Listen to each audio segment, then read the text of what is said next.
Good evening. We begin at 5 o'clock with continuing coverage of a police shooting that shut down several blocks of Grand Avenue in Northeast Portland yesterday.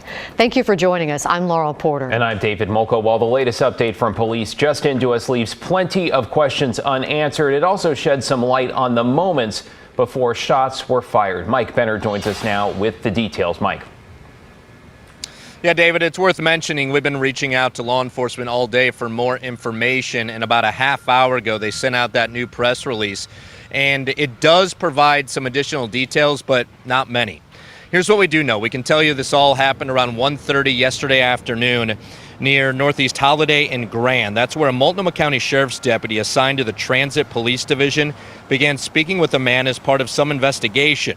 We're told the two got into a fight, at which point a woman got involved, and that's when the deputy fired their gun, striking the woman.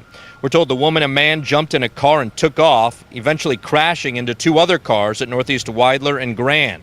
A person who works near that intersection tells me they provided aid to the woman who was shot in the hip area.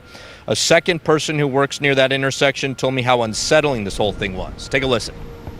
It's kind of scary because not only that we get already kind of robbed here, but it's not just a bad area around here. It's super scary around with the people who sleep in tents. People are just taking those drugs out of control. I can't take it anymore. It's getting bad. All right, that woman who was shot by the deputy was taken to the hospital. So too was her male friend who was injured in the crash. Both are expected to survive, as are the other people who that couple crashed into. Now, as for the deputy involved in this, that individual is on leave, which is standard protocol.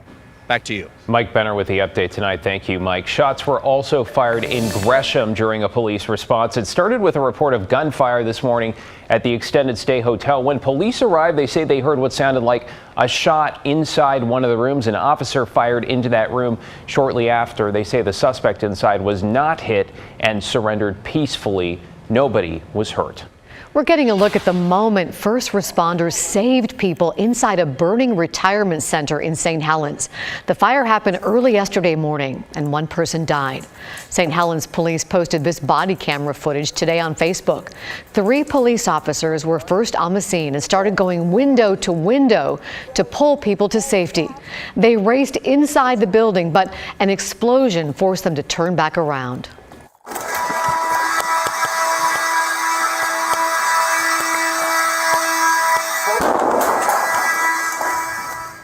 Well, after that explosion, they pulled 2 more people to safety. Get out of there! Okay, hey, sir. We got to get you out of there. What the hell blew up? I know, you got to hurry. Sir, we got to get you. Come on, sir.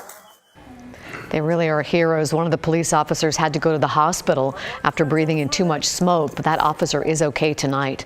Columbia River Fire and Rescue is trying to figure out how the fire started.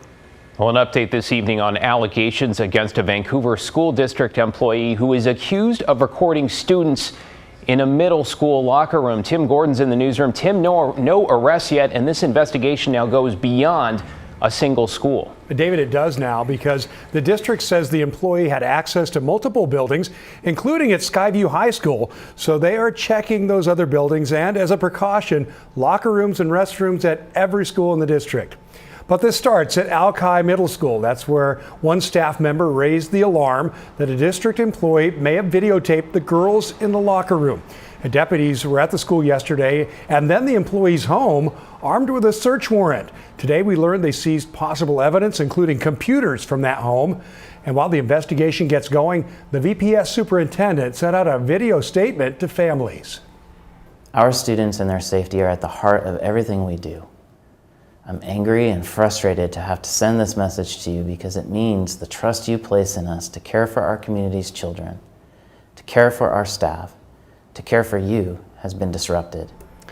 Snell says they will do all they can to help law enforcement get to the bottom of this and to help students and families. In the meantime, the employee in question is on leave with no access to school property. David? Tim Gordon in the newsroom. Thank you, Tim. Meanwhile, police in Beaverton are appealing to the public about a convicted sex offender they believe may have more victims. 47-year-old Damian Kapp of Beaverton accused of touching children inappropriately and an outdoor hot tub at the Villa Sport complex. Detectives say Cap also spent time at Tualatin Hills Parks and Rec's main pool. That's on Southwest Walker Road. The suspect's been in jail since July. Police are asking anyone with information about him to please come forward.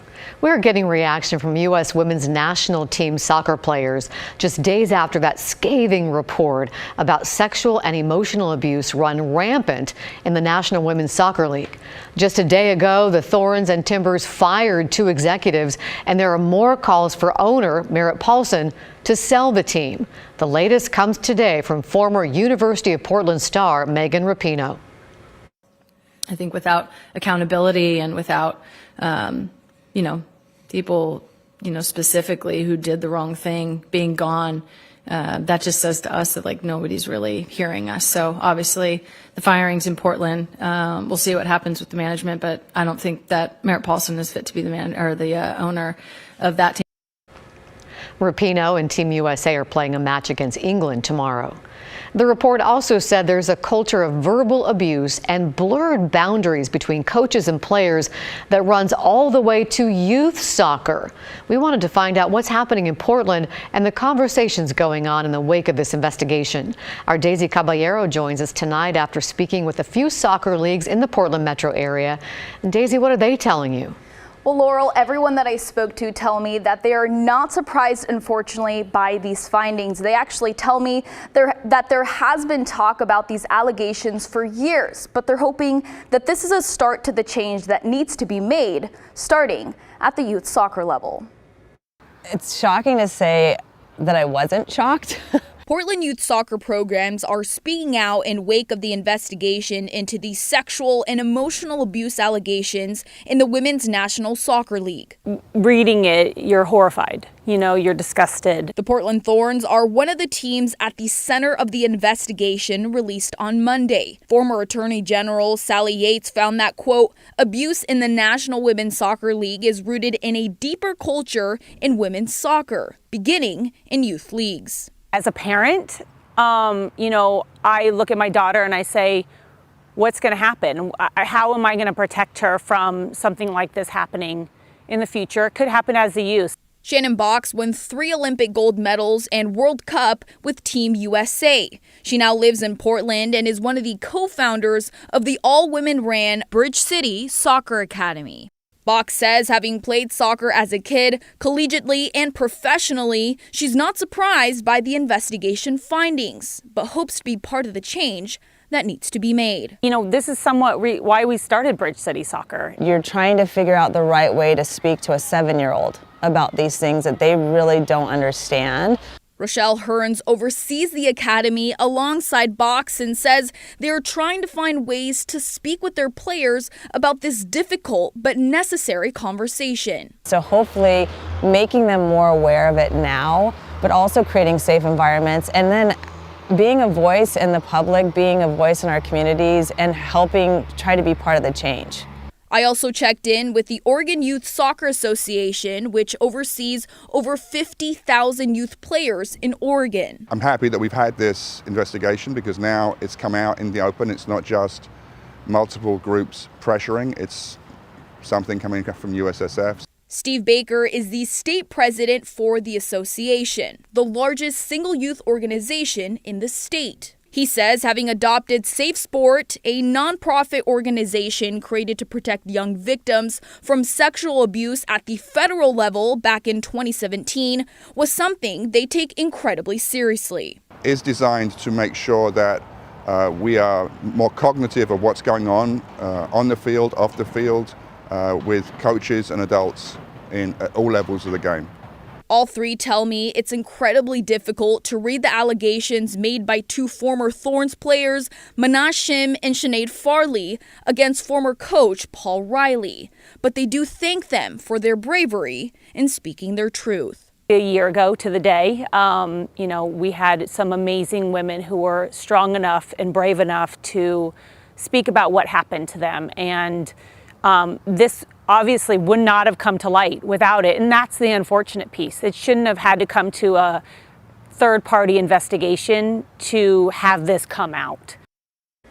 Now, Rochelle and Shannon both tell me that they're empowering their girls to read the signs of abuse and speak up as soon as something comes up. But they're both hopeful they will never have to go through any form of abuse in their future soccer careers. David, Laurel. Thank you, Daisy. Let's talk about Decision 2022 now. With Election Day less than 5 weeks away, Southwest Washington voters have a big choice to make in what is arguably one of the highest profile congressional races in the country. Republican Joe Kent, a former Green Beret, facing off against Democrat Marie Gluesenkamp-Perez, who co-owns a Portland auto body shop. And in a campaign that's really highlighted their differences, they present a stark choice for voters.